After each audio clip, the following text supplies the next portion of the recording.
Welcome to my channel.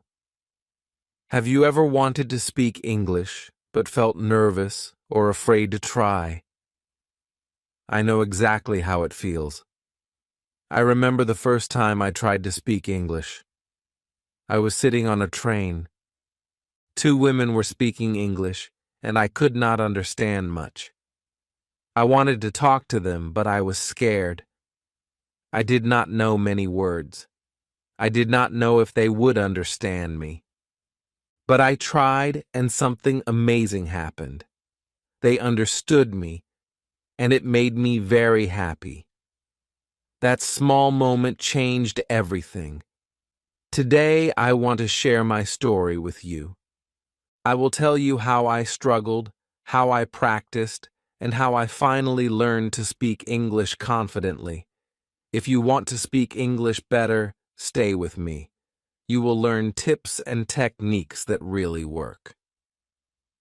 Chapter 1. My name is Ariel. I want to tell you about my first struggle to talk in English.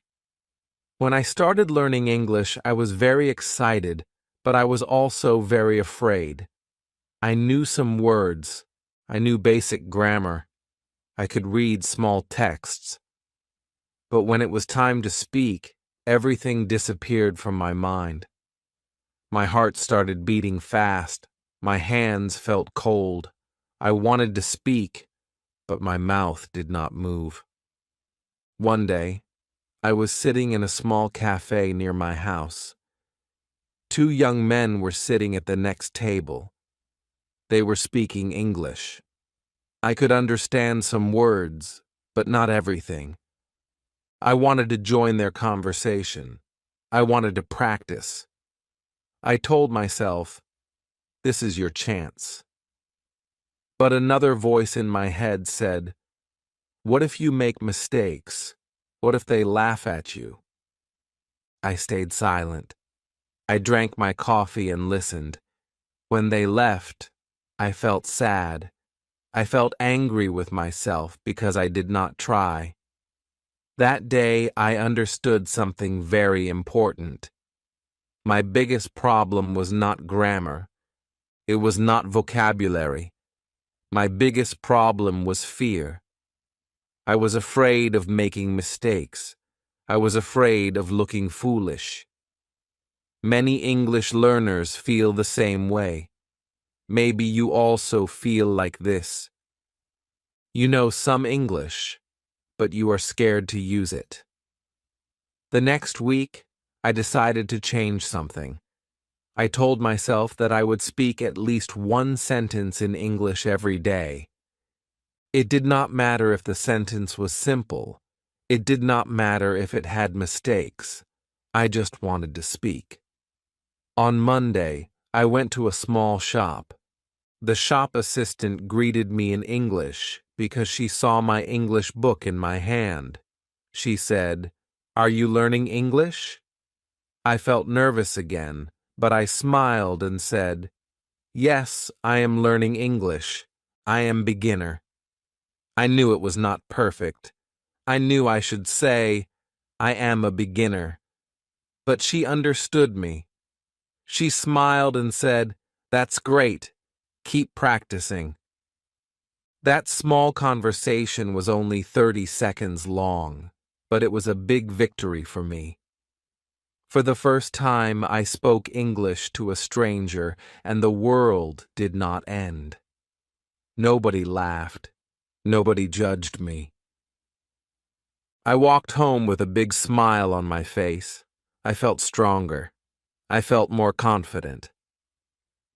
After that day, I started speaking to myself in English at home. When I woke up, I said, "Good morning. Today is a new day." When I made breakfast, I said, "I am making tea. I am cutting bread." My sentences were very simple, but they were real. They were about my life. At first, it felt strange. I felt a little crazy talking to myself. But slowly, it became normal. My brain started thinking in simple English. In the beginning, I made many mistakes. Sometimes I forgot words. Sometimes I stopped in the middle of a sentence because I did not know what to say next. But instead of stopping completely, I tried to use easier words. For example, if I did not know the word delicious, I said, "The food is very good." If I did not know the word exhausted, I said, "I am very tired." I learned that you do not need difficult words to communicate. Simple English is powerful. One evening, I joined an online English speaking group. I was very nervous before the meeting. I almost closed my laptop, but I remembered my promise. I would speak one sentence every day. In the meeting, there were 5 students from different countries. The teacher asked, "Can you introduce yourself?" My heart started beating fast again. It was my turn. I said, "Hello, my name is Ariel. I am learning English because I want to travel and meet new people." My voice was shaking, but I finished my sentence. The teacher said, "Very good, Ariel. Thank you for sharing." That moment was very important for me. I understood that speaking is like training a muscle. When you go to the gym for the first time, your body feels weak. You cannot lift heavy weights. But if you train every day, your muscles grow stronger. Speaking English is the same. The more you speak, the stronger your speaking skill becomes. I also learned another lesson. Many students wait until they feel ready. They say, "I will speak when my grammar is perfect." Or they say, "I will speak when I know more words." But the truth is, you will never feel completely ready. Confidence does not come before speaking. Confidence comes after speaking. One night, I met a tourist who was looking for directions. He asked me in English, "Excuse me, where's the train station?" For a second, I felt panic, but then I answered slowly, "Go straight, then turn left. The station is near the bank." My sentences were simple. My pronunciation was not perfect, but he understood me. He said, "Thank you very much." I said, "You're welcome." When I walked away, I felt something new. I felt proud. I realized that English is not about being perfect. It is about helping someone understand you. It is about sharing ideas. It is about connection. This was the beginning of my journey. I was still a beginner. I still made many mistakes, but I was not silent anymore. I was speaking. I was trying. I was learning from every small conversation. Each small step gave me more courage. Each small success gave me more motivation. If you are struggling to speak English, I want you to remember my story. Start small. Speak one sentence today. Do not wait for perfection. Do not wait for the perfect moment. The perfect moment is now. When you open your mouth and speak, even with mistakes, you are already winning. Chapter 2. After I started speaking one sentence every day, I felt more confident. But I had a new problem. I did not know enough words.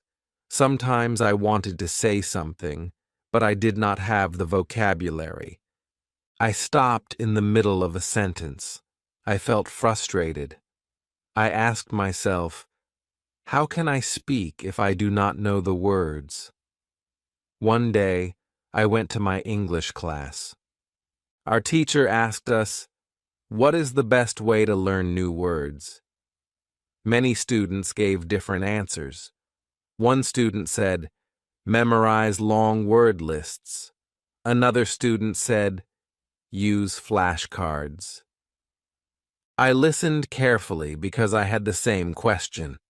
Our teacher smiled and said, the best way to learn vocabulary is reading. I was surprised. Reading looked simple. It did not look like a strong method. But our teacher explained something important. She said, when you read, you see words in sentences. You see how they connect with other words. You see how they are used in real situations. This helps your brain remember them naturally. That day, I decided to try. I went to the library and chose a small, simple book. It was not difficult. It was a story for beginners. The story was interesting, and I enjoyed reading it. When I found a new word, I did not stop for every word. I only checked the important words in a dictionary. I read for 30 minutes. On the first day, I learned maybe 5 new words. It did not feel like a big success. But I continued. The next day, I read again. And the next day. After 1 week, I noticed something amazing. Some words that I saw on Monday appeared again on Thursday. This time, I remembered their meaning. I did not need the dictionary. I felt very happy. Reading gave me more than vocabulary. It also showed me grammar in action. I saw how sentences were built. I saw how questions were formed. I saw how people used simple English to express deep ideas. I started reading aloud sometimes. When I read aloud, I practiced pronunciation and rhythm. It was like 2 exercises in one. But I still had a small problem. I could read and understand, but speaking was still difficult. Then I learned about a technique called shadowing. Shadowing is very simple. You listen to a short audio in English and you repeat it at the same time. You try to copy the pronunciation, the speed, and the intonation. The first time I tried shadowing, it was very hard. The speaker talked too fast. My mouth could not follow the words. After 5 minutes, my mouth felt tired. I wanted to stop. But I remembered something important. When you train your body, your muscles hurt at the beginning. It is normal. The same thing happens with speaking muscles. So I continued. I chose shorter and slower recordings. I listened to one sentence and repeated it many times. At first, I repeated only the last word of each sentence. Then I repeated 2 words. Slowly, I could repeat the whole sentence. After 1 week of shadowing, I noticed a big change. When I spoke, my sentences came faster. I did not stop so often. One evening, I met my friend, who also learns English. We decided to speak only in English for 15 minutes. Before, I was always searching for words. This time, something was different. The words came more easily. I used some new vocabulary from the book I was reading. My friend said, "Your English is better now." That sentence made me very happy. I understood something very important. Vocabulary does not grow in one day. It grows little by little. When you read every day and listen every day, your brain collects words quietly. You may not see the progress immediately, but it is happening. Another method helped me a lot. I started keeping a small notebook. When I found a useful word or expression, I wrote one example sentence with it. Not 10 sentences, only one simple sentence. For example, when I learned the word improve, I wrote, I want to improve my English every day. I read my notebook before sleeping. It took only 5 minutes, but it helped me remember. I also learned to use simple synonyms. If I forgot a word, I did not stop speaking. I used another word. For example, if I forgot huge, I said very big. If I forgot angry, I said not happy. This gave me freedom. I did not feel trapped anymore. One special moment changed my thinking completely. I was watching a short video in English without subtitles. Before, I always needed subtitles. This time, I understood almost everything. I was surprised. I realized that my vocabulary had grown naturally. I did not memorize long lists. I did not study for hours. I just read and listened every day. That day, I felt proud of myself. I understood that learning vocabulary is not about pressure. It is about consistency. It is about small daily actions. 30 minutes of reading, 10 minutes of shadowing, 5 minutes of review. These small steps created big change. If you feel that your vocabulary is weak, do not worry. Start simple. Choose a book that you enjoy.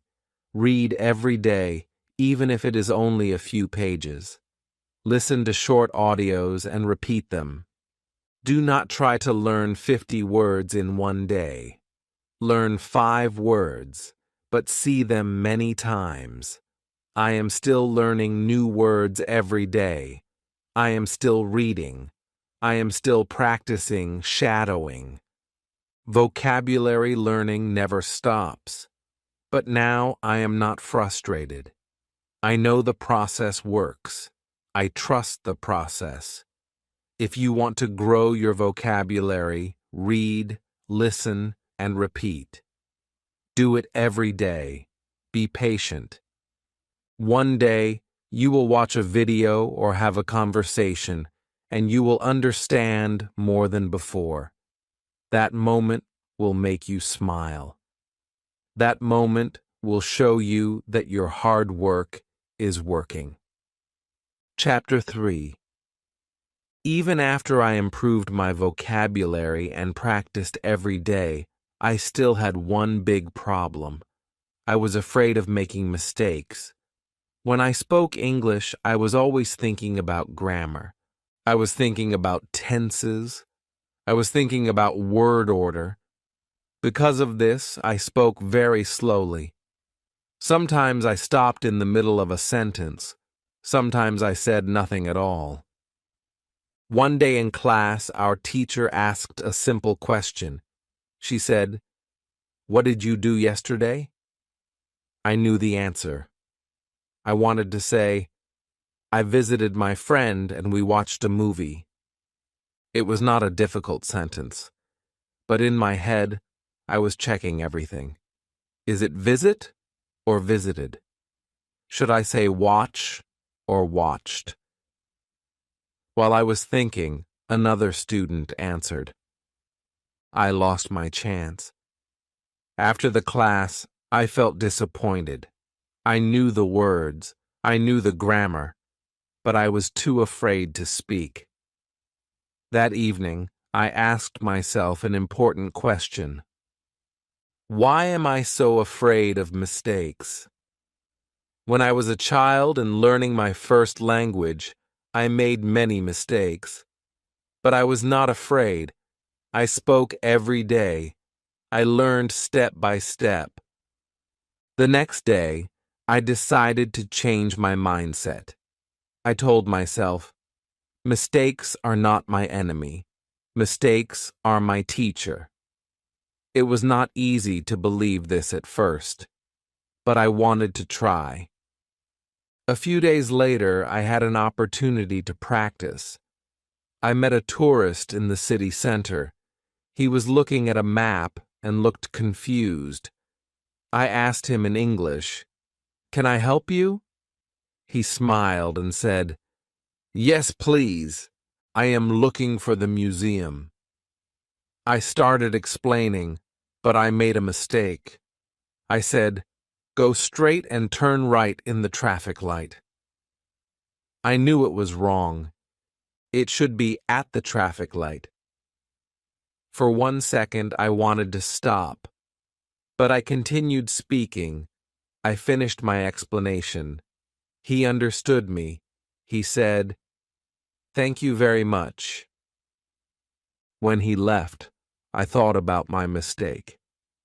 Yes, my grammar was not perfect, but communication happened. He understood me. The message was clear. That moment was very powerful for me. I understood that communication is more important than perfection. In the next class, our teacher spoke about mistakes. She said, "If you never make mistakes, you are not trying hard enough." That sentence stayed in my mind. She explained that language learning is like learning to ride a bicycle. At the beginning, you fall, you lose balance, but every fall teaches you something. Slowly, you ride better. She also said something very interesting. She said, "When you focus too much on grammar while speaking, your brain becomes overloaded. Speaking should be natural. Grammar practice can be done during reading and writing. When you speak, focus on your idea." This advice changed everything for me. After that lesson, I made a small rule for myself. When I speak, I do not correct myself in the middle of the sentence. I finish my idea first. If I notice a mistake later, I learn from it, but I do not stop speaking. This rule helped me speak more smoothly. One evening, I joined an online discussion group again. The topic was hobbies. It was my turn to speak. I said, "I like play football and I go to park every weekend." I knew there were mistakes. I forgot to play. I forgot the park. But I continued. I spoke for 1 minute. When I finished, the group understood me. The teacher corrected me kindly. She said, "Very good, Ariel. Just remember to say, 'I like to play football and I go to the park.'" I repeated the correct sentences. I did not feel embarrassed. I felt proud because I spoke without fear. I also started to see mistakes in a different way. Before, when I made a mistake, I felt sad. Now, when I make a mistake, I feel curious. I ask myself, why is this wrong? What is the correct form? This curiosity helps me improve faster. Another important moment happened at my workplace. A customer asked me about a product. I explained it in English. In the middle of my explanation, I used the wrong tense. I noticed it, but I did not stop. I continued speaking. The customer understood everything and bought the product. After the conversation, I thought about my mistake and corrected it in my mind. But I was happy because I did not let fear control me.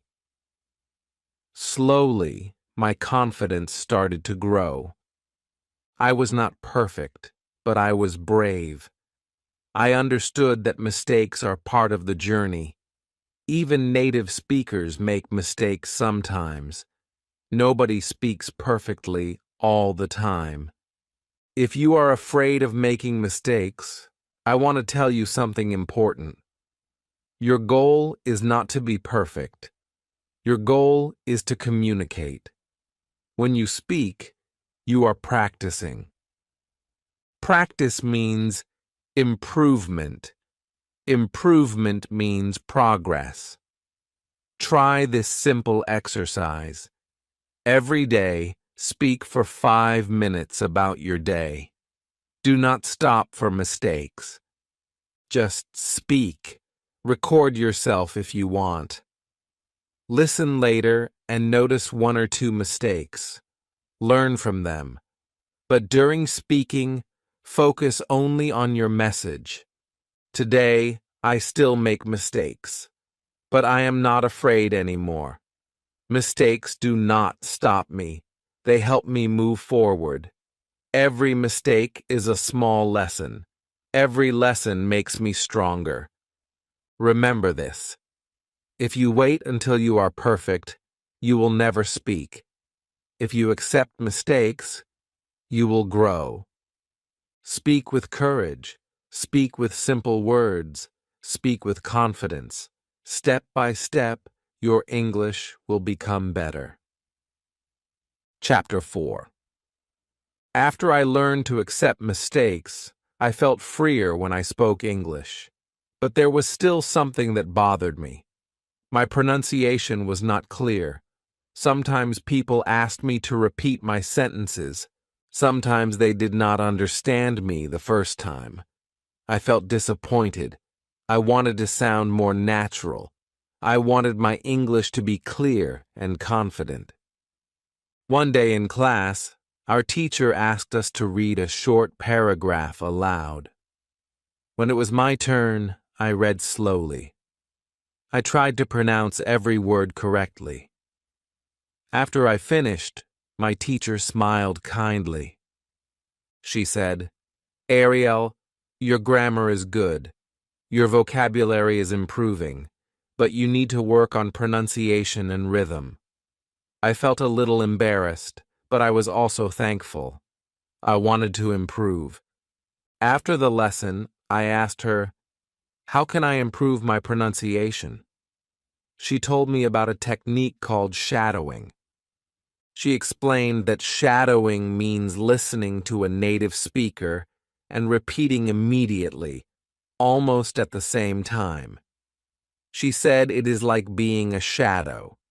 You follow the speaker closely. That evening, I went home and searched for a short English audio. I chose a simple video with slow speech. I pressed play and tried to repeat the sentences. It was very difficult. The speaker talked faster than me. I could not follow every word. My tongue felt heavy. My mouth felt tired after only 5 minutes. I wanted to stop. But I remembered what I learned before. When you train your body, you feel pain at the beginning. When you train your speaking muscles, you also feel discomfort. So I decided to continue. I started with only 1 minute of shadowing. Then I rested. Then I did another minute. After 1 week, something changed. My mouth moved more easily. I could follow the speaker better. I started to notice intonation. I noticed how the voice goes up in questions and down in statements. I noticed how words connect in fast speech. For example, want to sounded like wanna. Going to sounded like gonna. These small details made English sound more natural. One special moment gave me a lot of confidence. I was speaking with a classmate, and she said, "Your pronunciation is clearer now."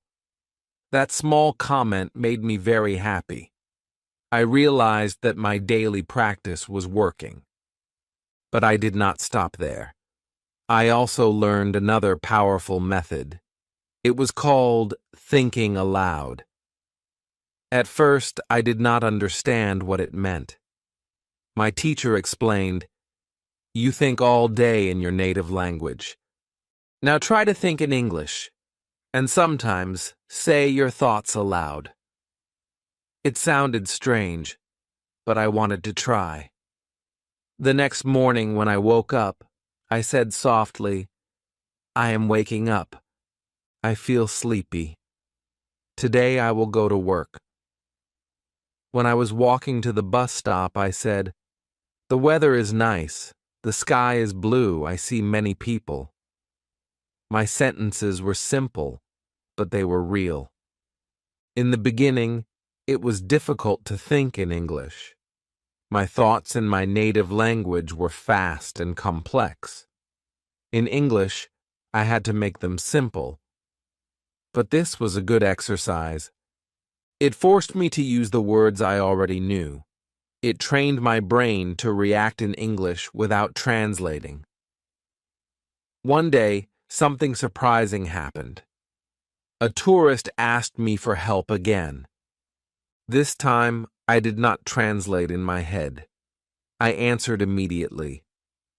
My sentences were simple and clear. I did not feel panic. I felt calm. After the conversation, I realized that thinking aloud helped me respond faster. I also practiced pronunciation in another way. I recorded my voice on my phone. I read a short text and recorded it. Then I listened carefully. At first, I did not like my voice. It sounded strange, but I listened again and compared it with the original audio. I noticed small differences. I tried again and recorded a new version. Slowly, my pronunciation improved. Another important lesson I learned was about stress in words. In English, some syllables are stronger than others. For example, in the word important, the stress is on the second syllable. When I learned this, my pronunciation became clearer. I started paying attention to stressed syllables when I listened to native speakers. One evening, I had a longer conversation with a visitor from another country. We spoke for almost 20 minutes. He understood me without asking me to repeat. That moment was very powerful for me. I remembered the time when I was too afraid to speak. Now I was having a real conversation. I understood something very important. Pronunciation does not improve by magic.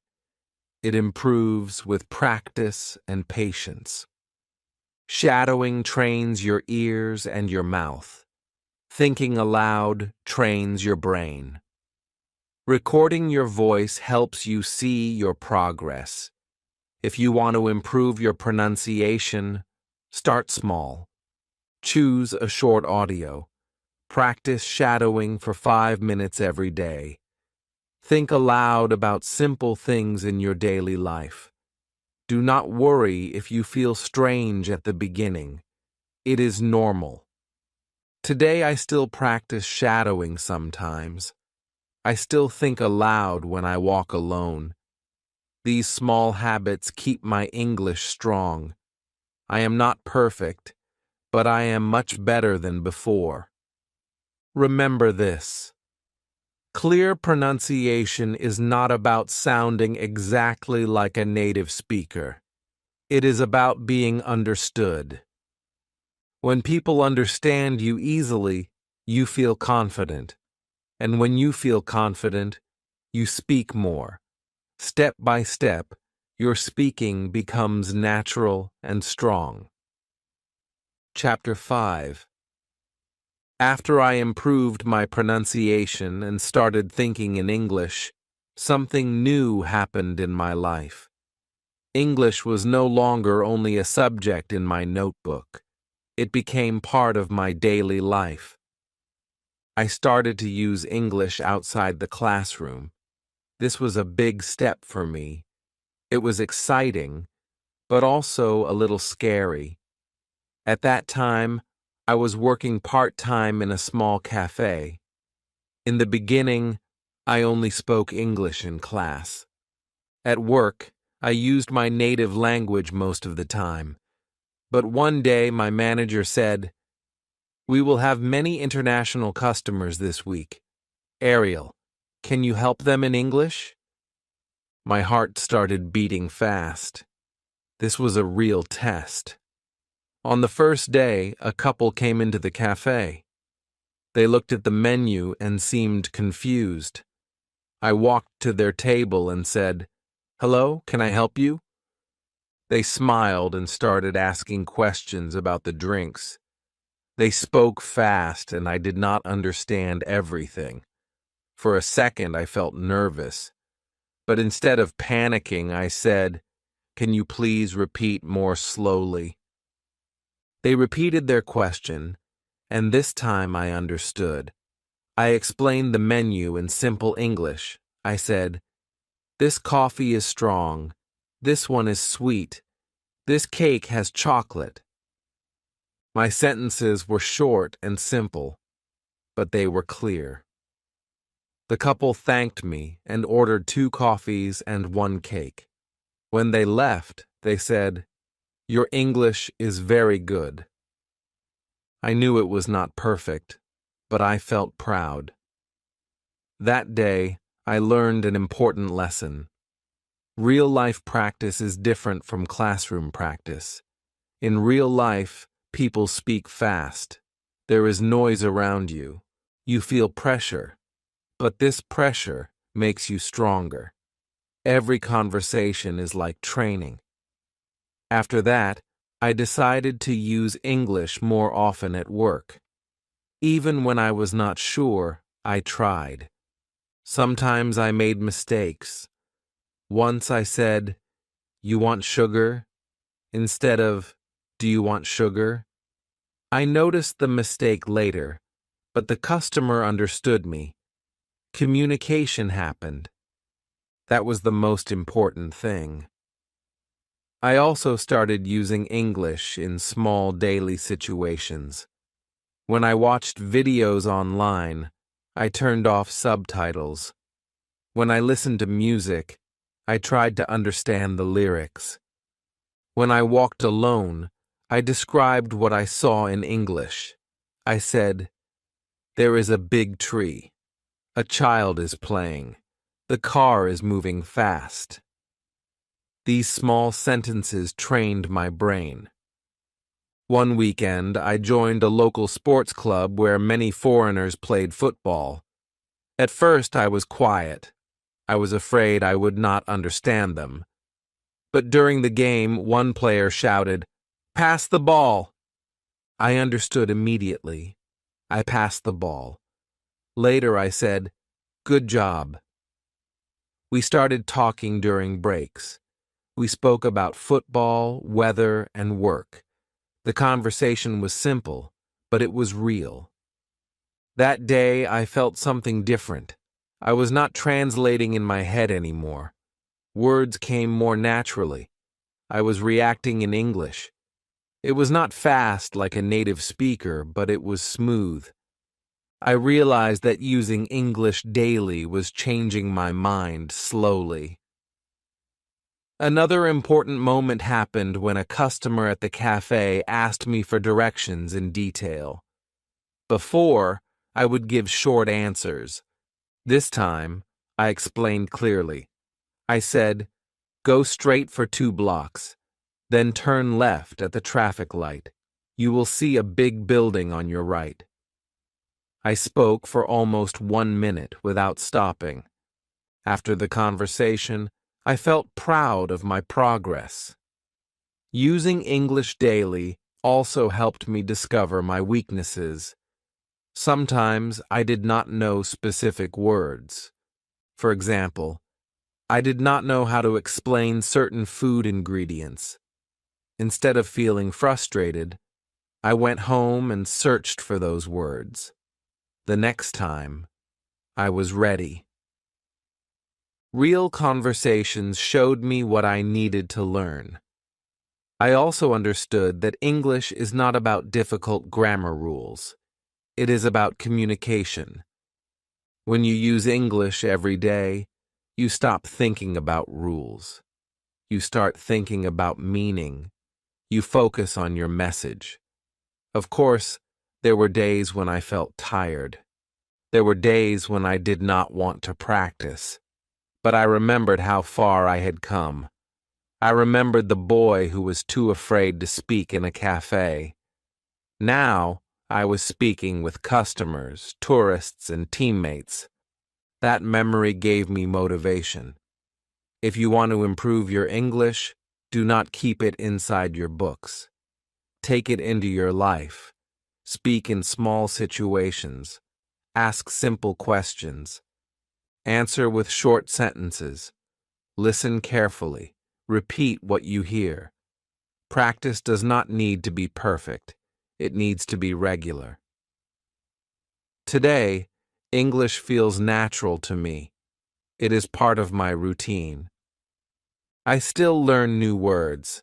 I still make mistakes sometimes. But I am not afraid. I use English as a tool to connect with people. Remember this. Language lives in real life. When you use English daily, it becomes stronger. When you speak often, your confidence grows. Step by step, day by day, your struggle becomes your strength. Chapter 6. The Day. Everything changed. The morning arrived quietly, as if it did not want to disturb the fragile peace that had finally settled over Daniel's life. The sunlight slipped gently through the thin curtains of his small room, painting golden lines across the cracked walls. For the first time in years, he did not wake up with fear sitting heavily on his chest. He woke up with purpose. He lay still for a moment, listening to the sounds outside. Children were laughing somewhere down the street. A vendor was calling out prices in a cheerful voice. Life was moving forward, and for once, Daniel felt like he was moving with it instead of against it. He sat up slowly and looked at the notebook resting on his desk. It was the same notebook he had once used to hide his pain. The pages that were once filled with tears and angry words were now filled with plans, ideas, and dreams. He had written goals for himself. He had written promises. Most importantly, he had written one sentence that he read every morning. "I am not my past." He whispered the words out loud. They felt stronger each time he said them. His phone vibrated suddenly, pulling him from his thoughts.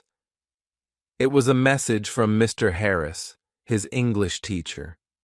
The man who had once stopped Daniel after class and told him he had a gift for storytelling. The man who had believed in him when no one else did. "Don't forget the competition today.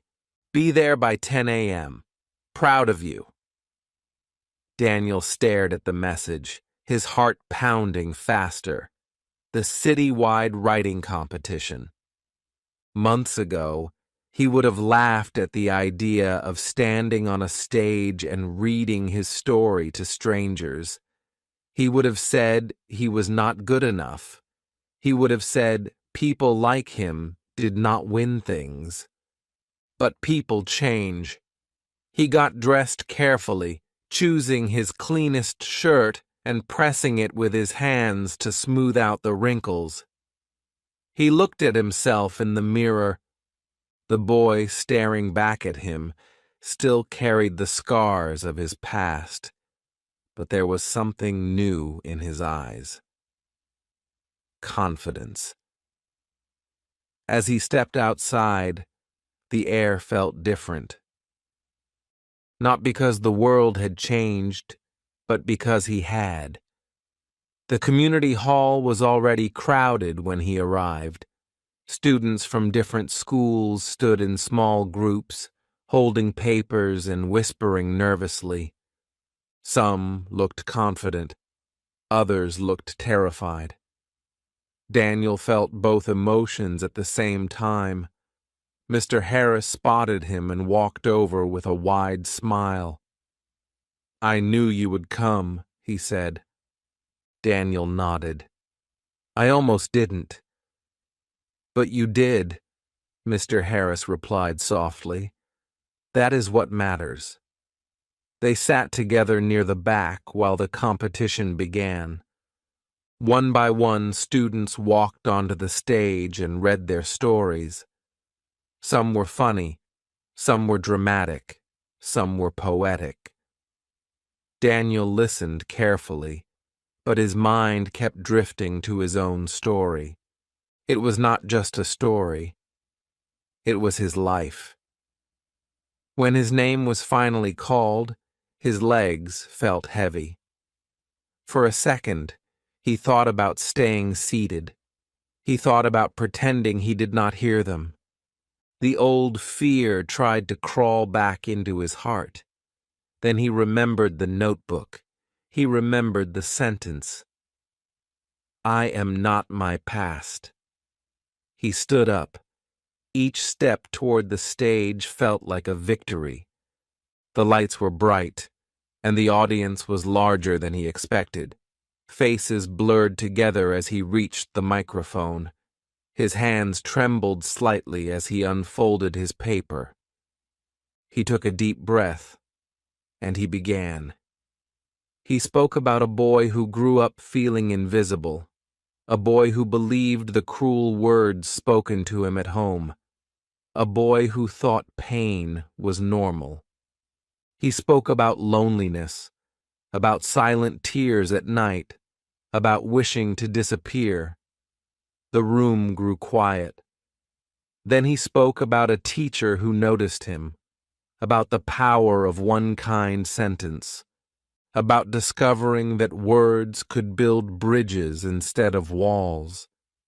He spoke about learning to forgive, not because others deserved it, but because he deserved peace. His voice grew steadier with every paragraph. He was no longer just reading. He was living the words again, but this time with strength instead of shame. When he finished, there was silence for a moment.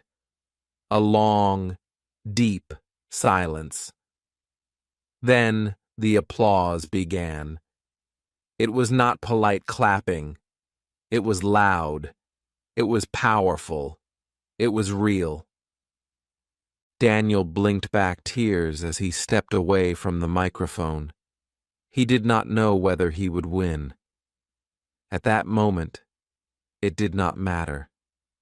He had faced his fear. He had spoken his truth. He had proven something to himself. An hour later, the judges returned with the results. Third place was announced, not his name. Second place was announced, not his name. His heart began to sink slightly, but he reminded himself that he had already won something greater than a trophy. And first place goes to Daniel Thompson. For a second, he thought he imagined it. Mr. Harris grabbed his shoulder. "That is you." The hall erupted into applause again as Daniel walked back to the stage. This time, his steps were lighter. When the trophy was placed in his hands, it felt heavier than he expected. Not because of its weight, but because of what it represented. It represented every night he had cried quietly. It represented every time he chose not to give up. It represented the moment he decided his story would not end in pain. As he looked out at the audience, he noticed something unexpected. In the back of the hall, standing near the door, was his mother. She was not clapping loudly. She was not smiling widely, but she was there. Her eyes were fixed on him, and for the first time, he did not see anger in them. He saw something else: regret, pride, maybe even hope. Their eyes met briefly. Daniel did not know what tomorrow would bring. He did not know whether their relationship would ever fully heal. But he knew one thing for certain. He was no longer the scared little boy hiding in his room. He was a writer. He was a survivor. He was someone who had turned pain into power. As he walked off the stage, trophy in hand, he felt something he had not felt in a very long time: freedom. And this was only the beginning.